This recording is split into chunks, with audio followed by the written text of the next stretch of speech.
வந்தாவே ஈவினிங் சுட சுட ஏதாவது சாப்பிடணும்னு ஆசையாக இருக்குங்க. அப்படிப்பட்டவங்க இந்த மாதிரி ஒரு சூப்பரான போண்டாவை ட்ரை பண்ணி பாருங்கள். வேறு லெவலாக இருக்குங்க. இது பார்த்தீங்கன்னா மைதா மாவுலையும் தயிரையும் மட்டும்தான் செஞ்சுருக்கேன். இதை வந்து நல்லா கார சட்னியில் தொட்டு சாப்பிட்டா அப்பப்பா சொல்லவே வேண்டாங்க. ஸோ வாங்க இவ்வளோ சூப்பரான போண்டாவை எவ்வளோ குயிக்காக சுலபமாக செய்யலான்றதை பார்த்துடலாம். இந்த போண்டா ரெசிபி பார்த்தீங்கன்னா ஒரு 10 நிமிஷத்தில் குயிக்காக செஞ்சிடலாங்க. இதுக்கு ஃபஸ்ட்டு வந்து நம்ம எடுக்கக்கூடிய பொருள் வந்து மைதா மாவு.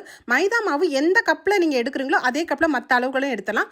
ஒரு கப்பு சின்ன கப்பில் மைதா மாவு எடுத்திருக்கேங்க. இதில் 2 ஸ்பூன் வந்து அரிசி மாவு சேர்க்குறோம். அரிசி மாவு சேர்த்தா தான் வந்து நல்ல போண்டா வந்து உப்பியாக வரும். இல்லை ஒரு பிஞ்ச் வந்து அதாவது சோடா உப்புன்னு சொல்லுவாங்க பார்த்தீங்கன்னா, அது சேர்த்துக்கங்க. அதுக்கப்புறம் 1/2 ஸ்பூன் வந்து நம்ம சால்ட்டு சேர்த்துக்கலாம். நைஸ் உப்பு 1/2 ஸ்பூன் மட்டும் சேர்த்துக்கலாம். நான் வந்து கொஞ்சமான அளவு தாங்க செஞ்சுருக்கேன். உங்களுக்கு அதிகமான அளவுகள்னா அதிகமாக சேர்த்துக்கங்க. இப்போ வந்து 1 கப்பு தயிர் சேர்த்துக்கலாம். எந்த கப்பில் நம்ம மைதா மாவு எடுத்தோமோ அதே கப்பில் 1 கப்பு தயிர் சேர்த்துக்கலாங்க. நம்ம இதில் சேர்த்துக்கக்கூடிய பொருள் வந்து 3 பொருள் மட்டும்தான் சேர்த்துருக்கோம். இப்போ மிளகு ஜீரகம் ஒரு 1/2 ஸ்பூன் வந்து உரக்கல்ல இந்த மாதிரி தட்டி சேர்த்துக்கங்க.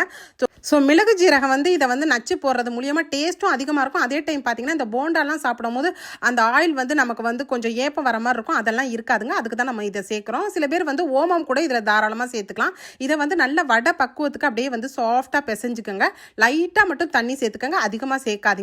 அப்படி போண்டா கிள்ளி போடுறதுக்கு வர அளவுக்கு நம்ம வடைக்கு எப்படி தட்டுவோமோ அதே போல் அந்த மாவு பக்குவத்தில் இப்படி பிசைஞ்சுக்கங்க.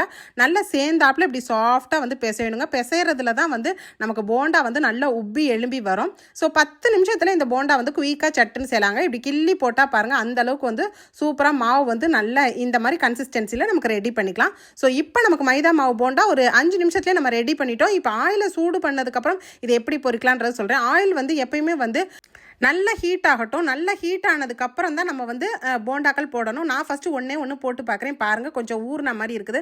அதனால் நல்ல ஹை ஃப்ளேமில் வச்சுக்கோங்க. அதுக்கப்புறம் வந்து நம்ம போண்டா போட்டதுக்கப்புறம் வந்து கொஞ்சம் மிதமான தீயில வைக்கணுங்க. அப்போ தான் வந்து போண்டா வந்து உள்ள மாவாக இல்லாமல் நல்லா வெந்திருக்கும். எப்பயுமே வந்து நல்ல எண்ணெய் சூடானோன்னு போடுங்க. போட்டதுக்கப்புறம் வந்து அடுப்பை வந்து குறைச்சி வச்சுருங்க. இதுதாங்க நம்ம வந்து போண்டாக்கள் வந்து போடக்கூடிய பக்குவமும் அதே மாதிரி வேகக்கூடிய பக்குவமும் இதே மாதிரி ஸ்டெப்பில் வந்து நீங்களும் ட்ரை பண்ணி பாருங்கள். கிள்ளி போடும்போது பாருங்கள் நல்லா உப்பி நல்லா எழும்பி வரும். ரொம்ப ஒயிட் கலராகவும் இருக்கக்கூடாது, ரொம்ப கோல்டு கலராகவும் இருக்கக்கூடாது. கரெக்டாக வந்து அந்த கோல்டன் ப்ரௌனிஷாக வரும் பாருங்கள். அந்த டைமில் வந்து நமக்கு இந்த போண்டாக்களை எடுத்துலாம். 10 நிமிஷத்தில் இந்த மழை காலத்தில் உங்கள் பசங்களுக்கு ஈவினிங் ஸ்நாக்ஸ் ரெசிபி செய்யணும்னா இந்த வீடியோவை கண்டிப்பாக சேவ் பண்ணி வச்சுக்கோங்க. ரொம்ப ஈஸியாகவும் சுலபமாகவும் 1 கப்பு தயிரும் 1 கப்பு மைதா மாவும் 2 ஸ்பூன் அரிசி மாவு இருந்தால் இப்படி ஒரு கிறிஸ்பியான போண்டாவை நீங்களும் உங்கள் பசங்களுக்கு செஞ்சு கொடுக்கலாம். ரொம்ப சூப்பராக இருக்குங்க. பார்க்கும் போதே வேற லெவலாக இருக்கும். சாப்பிடும் போது அப்பப்போ சொல்லவே வேண்டாம். இதுக்கு பார்த்தீங்கன்னா நல்ல காரசாரமான சட்னி தான் நம்ம வச்சு சாப்பிடணும். அப்போ தான் வந்து டேஸ்ட் வந்து அல்டிமேட்டாக இருக்குங்க. ஏன்னா இது வந்து வெறும் மைதா மாவுலையும் தயிர்லையும் நம்ம சேர்க்குறோம். அதனால நல்ல வந்து கார சட்னி, தக்காளி சட்னி இதெல்லாம் தொட்டு சாப்பிடும் போது அப்பப்பா ஒரு தட்டு போண்டாவும் 1 நிமிஷத்தில் எங்கள் வீட்டில் காலி ஆயிடுச்சுங்க. ஸோ அப்புறம் என்னங்க, 10 நிமிஷத்தில் நீங்களும் வந்துட்டு மைதா மாவு போண்டாவை ஈஸியாக சுலபமாக ஸ்நாக்ஸுக்கு செஞ்சு கொடுங்க.